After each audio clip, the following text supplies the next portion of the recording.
Well, we stripped everything back to its simplest form. We think that marketing and brand is becoming a very complex science, and we've stripped back to the two essentials as we see them: buyers and the people they buy from, which are brands. And increasingly the world thinks of brands as the places they go to buy, not businesses, not products or services, but brands in their own right. So buyers are people who buy from and buy into you, one way or another. So it could be a member of staff, or it could be future employees, or it could be people who want to buy your products and services. And we can see that brands is a cover-all and the driver for everything to do with business and organisational change. Brand absolutely is business, and we would argue that brand strategy is a driver for business strategy, because the brand, the way that you want people to think of you, the truth behind the business, something that is easily exposed if it isn't truthful, is the driver for all the business decisions that you would make, strategically and tactically across an organisation.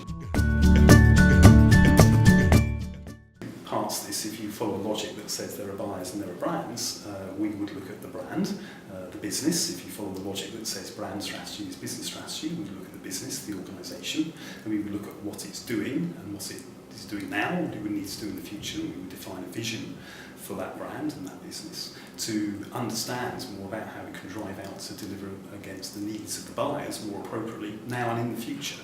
So we all know that buyers and buyer preferences will change. So how do we ensure that the brand sustainably can achieve that over time and deliver against that changing buyer environment? I think one of the biggest barriers is the understanding of brand within an organisation.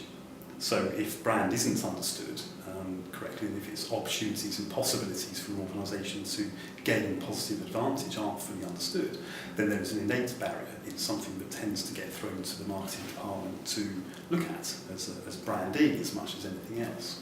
So that's one significant barrier. Resistance to change would be another. There are plenty of organisations out there that sort of innately know that they need to change, but are still resistant to that because change is clearly risky and sometimes scary for an organisation to engage in. Part of our job is to make change easy. I think we think less about solutions, we think more about answers to problems. So the trick is to identify where those problem areas might be in order to find answers to those problems and to look at all the problem areas potentially across an organisation, because they are almost inevitably interlinked. And sometimes the problem that an organisation faces isn't actually where the problem resides, and so our job is to identify where that might be, to find the truth. And we see that happening in our workshop environments, and so to understand in a group environment via a workshop in the way that we run them is a great way of identifying the truth. And from that we can start to see where the problems really reside and we can help to fix those problems. Ultimately the problem is something to do with go-to-market. It's something to do with the buyer domain, it always is. Well, the psychology of the buyer is central to everything that we would look at in terms of brand conduct and buyer enablement. It's the driver for everything that brand needs to do. So the psychology and the way that buyers buy, their preferences, the way they use technology, the way they're influenced most importantly by others, the people that we call the buyer centre, what their drivers and motivations are, whether they want to be heroes within an organisation or save their jobs or just feel better about themselves. These are emotional values. That's psychology.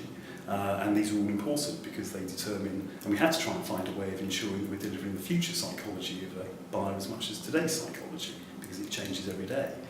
So the psychology is everything, and it drives the brand.